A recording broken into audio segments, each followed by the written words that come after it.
Gene Conley, welcome to Monday Night Sports Talk. Gene, are you there? Yeah. How are you tonight, Gene? All right. Is this Bob? Yes, it is. Hey, good talking to you. How are you? Same to you. How's your family doing? Well, we're doing all right. Katie's feeling pretty good. Oh, that's all that counts. The wife's feeling good. Everything's fine. That's right. Makes things a lot easier. Mama ain't happy. Gene, I was just kind of telling our viewers about how you got your start. I mean, before I get to that, I have to ask you, since you played for the Red Sox and the Celtics with this World Championship, your wife had told me that you had been staying up some late nights and watching it. Your opinion about this whole Celtics run in 2008? Oh yeah, well, they were the favorite, I think, from the start. And I was a little bit surprised that they had a little trouble at Atlanta, and then I had trouble at Cleveland. And I thought, oh, boy, they're really going to have trouble with L.A. And then they really did shine against L.A., so I guess they matched pretty good against L.A. It was an amazing season, especially up here in New England, Gene. It was such big news, and trying to recapture those glory days from the 80s, and they're still talking about it here, and those three big players really got the job done. But they really did. They really did. But I was just telling our viewers, Gene, about your old days growing up in Oklahoma and Washington, and how you excelled at the two sports, and actually pitching your team to a College World Series, or leading the Pac-10 in scoring. My first question, Gene, while you were in college, did you ever think you could play both sports professionally? I didn't give them a thought, to tell you the truth. I didn't know anything, because basketball was an Eastern sport, and basketball wasn't even thought of out on the West Coast. Mm-hmm. And playing at Washington State, I didn't. I just remember one time when Red Auerbach called me up when I was, 1952, I guess it was. Mm-hmm. I didn't know who Red Auerbach was, and I didn't know anything about the Boston Celtics. Well, you got your feet wet that he let me know in a hurry. Yeah, that 52-53 season, you started playing with baseball, and of course, the two sports intermingling. And I know the Milwaukee Braves at that time, well, you started with the Boston Braves, but Milwaukee really wanted you to concentrate on baseball. Gene, was that kind of a distraction for you? Did you feel like slighted that they wanted you to just go their way? A little bit, first of all, I thought I could play, and then after I got a little taste of it, I thought, that's a good off-season job. Mm-hmm. In those days, you didn't have an off-season job. When baseball was over, you just looked for work. And I know in the minors, I was at Hartford, and then I was at Toledo, and I was at Milwaukee in the minors, and always had off-season jobs. Mm-hmm. And they weren't all that great either. And, when you look back, Gene, not playing basketball between, say, 53 and 58, it may have saved your body in the long run, but that would be something that it'd be hard to figure out. But down the road, it could probably help you a little bit. But I think you're right. I really do. I think you're right. What you did was amazing as it was, and we'll get to a little of that. But you won 42 games between 1954 and 1958, and a highlight between that period, Gene, I was telling Tony about the column I did on you in February '06. One of the amazing things I found to be amazing was the 55 All-Star game, which you won, and you struck out Al Kaline, Mickey Vernon, and Al Rosen in that game. What's your recollection of that game? Well, actually, I didn't think I'd even pitch because I'd pitched a couple of days before, but I was picked on the team. Leo Droscher had me on the team out in the bullpen. And the game lasted so long that it was either Louis Arroyo or me. We were the only two left. So I guess he figured there was two right-handed batters up and one left. So he picked me. That's pretty amazing. So it worked out pretty good. I didn't have great stuff because Bob, I'd hurt my arm a little bit about a game or two before the All-Star game, but I didn't say anything. But I really was bothered a little bit, and I didn't pitch. I pitched 2 or 3 games after the All-Sar game, and they let me go. Wow, They didn't send me to the minors to work. They sent me to some trainers to try to get it fixed. That's something. Gene, my co-host Tony D'Angelo has a question for you. And Sure. Mr. Conley, it's an honor to have you tonight. And Thank you, Tony. I just want to frame this a little bit for our viewers. This is a man that spent time in the locker room with Henry Aaron, Eddie Matthews, Bob Cousy, and Bill Russell. And is the thing that I really wanted to ask you, Mr. Conley, is there something in these guys' DNA that really makes them what they are? Are they, it's like The Great Gatsby, where Gatsby said, the rich are just not like the normal people. What is it? Something in a bottle, or just a formula? What makes them what they are? When I joined the Celtics, I hadn't played since '52 and '53. And I didn't really get to play then, so it was my rookie year when I went there in '58, '59, really. And they had, I didn't realize it, but there was seven of those guys finally made the Hall of Fame, and that's how good they were. But I could tell right away, practicing at the YMCA where we used to practice and everything, I thought, holy mackerel, these guys really know how to play basketball. I was playing with all All-Americans and Hall of Famers and didn't even know it out there trying to make the team. And they were just they were just schooled, so they'd all had probably 4 years of college and a lot of experience. And All-Americans everywhere they went, at Holy Cross or wherever. And I was amazed at how good they really were. Gene, I'm looking at some of your stats in those early days in Milwaukee. In '54, you won 14 games, 12 complete games with an ERA of 2.96. Gene, that gets you a $10 million contract today. Thanks a lot. You really helped me out. you know how to hurt a guy, don't you? You were very consistent. And that 57, this is my next question as we get to that 57. Of course, you guys won the world title in Milwaukee, beating the Yankees 4-3. And again, you played with guys like Hank Aaron, Eddie Matthews, Wes Covington was on that team. But the pitching staff, when you look back, Warren Spahn, Lou Burdett, Bob Buell, and yourself, what do you remember about pitching with three studs like that on the staff? I was in rotation for 2 or 3 years with them, and then after that, I was kind of off and on. I was in the bullpen and pitching pitching and starting back and forth. But when I was in rotation, it was a blast. And then that pitching staff was deep though, because they had Juan Pizarro and a guy named Joey J. From Connecticut. I roomed with him 1 year. Bonus player from Connecticut. Mm-hmm. And he turned out, they let him go, but he turned out to be a great pitcher. And he was tough. Juan Pizarro, I don't know who all they had. There was a guy named Bob Trowbridge. He didn't pitch as much, but they had a good staff. They really did. It was pretty deep. Then they got a hold of Bob Rush. He was over the hill, but they got him from Chicago. So the Braves always kept a good. They always had about 6 or 7 starters all the time. They could put anybody in there.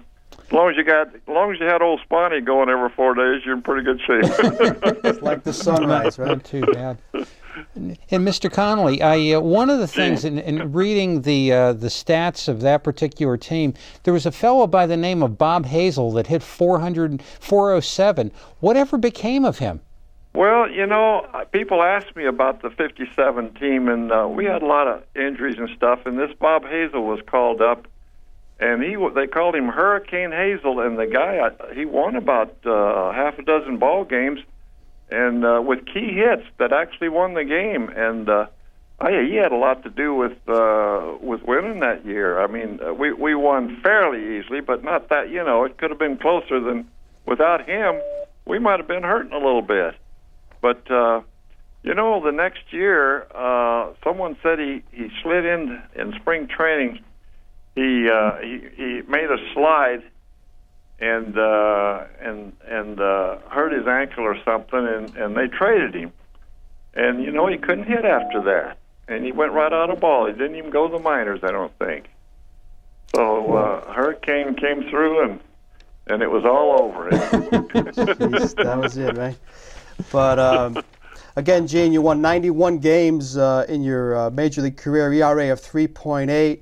again, and then you bounce back to start playing basketball again in 58, 59. I know it was probably due to finances and probably just to see if you could do it. And what time you come back in 58, 59, and you 3 years in a row the Celtics win the world title. And first of all, again, doing some research on yourself, what amazed me too, and as far as baseball was concerned, I believe you are 6'8", and in all your pitching days, you only balked twice. Now, at 6'8", the umpire can't miss anything when it comes to that. Doing. You only balked twice in your career, so that kind of tickled me. Well, if you don't throw, if you got a lousy throw to first base, you don't have to worry about balking. I wasn't going to say that, Gene, but that just it struck me as an amazing stat. But yeah, when we go to basketball, Gene, again, you averaged in your career like 6.6 rebounds a game. Again, that probably give you another $10 million contract in the other sport. But in that 59-60, the final series, you averaged 6.5 and 9 rebounds in the playoffs. But you played with guys like Ed McCauley early in your basketball career. But guys like Cousy, Sharman, Heinsohn, Russell, the Joneses, Tony, Casey, Sam Jones are, just an amazing bunch of guys. Yeah. Oh, it was good. It was fun. I was just wondering, Gene, I mean, having you come from baseball, did the basketball players, did they treat you any differently due to you being a two-sport participant? A little bit. I could feel a little bit. A few fans, not a lot, but a few fans. See, basketball seemed like had their own fans, and of course, baseball people are baseball people. They don't care about basketball or anything, including Red Auerbach. He used to say, go down there and get out of shape so you can pitch, and all that stuff. He never liked. He liked all sports, but he thought there's only basketball, and the fans I think were that way too, like the Knicks and all over.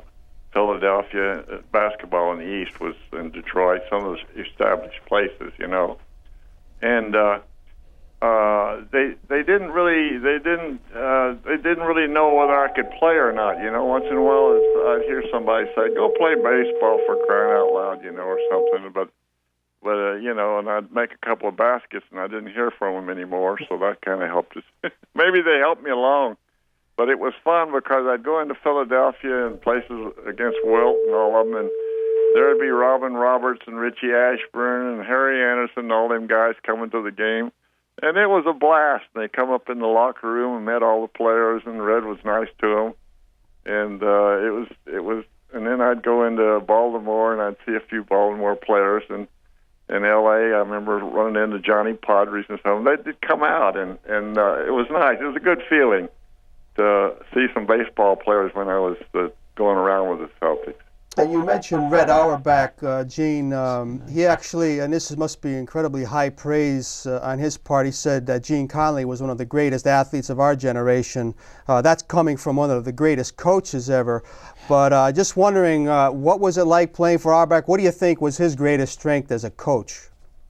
Well, he didn't overcoach. He had guys that, like I say, they came out of college. They all knew how to play. Russell was like established right away, and Heinsohn had been 4 years at Holy Cross, and Cousy, and of course Sharman. They were all 4-year people, and Ramsey. They all were established. So he didn't overcoach. He didn't say much about when you're out on the floor. He just he was a great motivator, and he kind of he irritated a few guys during the season, kind of like Lombardi used to do, with the Packers. He'd tell a couple of guys at halftime that they're going to go home in 2 weeks if they didn't hustle a little bit, and stuff like that. And of course, by the third period, you'd be everybody be diving for the ball. They didn't want to go home. And he was a motivator more than anything. But he was crafty. He knew how to match up. He knew when to put a player in, and he'd always tell you who to check and so forth. But he never got on you too much. If you made a mistake or something, he didn't bring you over the bench. He just didn't look at you when you went back. And you tried to find a way to sit down not too close to him too. He had watching. He had you a little bit afraid. That's for sure. You're watching Monday Night Sports Talk on the phone with former Red Sox and Celtic player Gene Conley. Got about a minute left with Gene. Tony. Mr. Conley, you faced a lot of hitters, and the list is numerous. Who is the guy you don't want to see up there in a tight situation? And when you've got him in a tight situation, how are you pitching him? Well, I've run into that so many times over the years. There's so many great players in the 50s. You know those old Dodger players. Every one of them were tough in any situation. So I'd have to think back. And Stan Musial was tough, and well, I remember pitching against Jackie Robinson one game in Brooklyn, and I was in we went to the 12th inning. I was with Erskine. We went the 12th inning, zip to zip, and Robinson came up, and I thought, uh-oh, this guy's going to be trouble, and sure he was. Sure enough, I walked him. He got on first base, and he worried me to death, because I didn't have a good move, and I threw a couple of times over there. Then he started bothering me an awful lot, and Carl Furillo was the batter. And I thought, well, I'll drop a curveball if I could. I only had two pitches, a fastball and a curve, and I figured Crandall probably thought my curve would get a double play. And I hung it, but I was looking at watching Jackie go to second while I was throwing. He worried me so much because I didn't want him to get on second base. Yeah. And Jackie was tough. He had a way of beating you he was a great competitor. He sure really was. But there was, you could just go on with, all kinds of guys in the league that were really, Roberto Clemente. I was around when all of them were there, and I wish I could talk to you for about an hour or so. And I love to talk sports. I could see that, Gene, and sadly our time is just about up. You remain the only player in pro sports to win titles in both the NBA and Major League Baseball. And your buddy Frank Sullivan, who I'm in touch with once in a while, compared your feat of not having a day off for 6 years to DiMaggio's hit streak and Ripken's endurance record, Gene. Yeah. And well, he's nice. Yeah, we hear from him once in a while. Frank Sullivan is a really fine fella. I always said that was the biggest trade in all baseball. Him for you. Sullivan and me, he was 6'7", I was 6'8". That's a big trade, right? Yeah. That was the biggest trade. Gene, thanks for coming on tonight. Again, maybe we can have you on later because there's so much more we could talk about. My love to your wife, Katie, and I'll be in touch, my friend. Thank you, Bob. Thank you, it's always sir. a pleasure. And anytime, I'm ready to talk. Okay, thanks, and I appreciate your stories, too. Take care now. Thank you.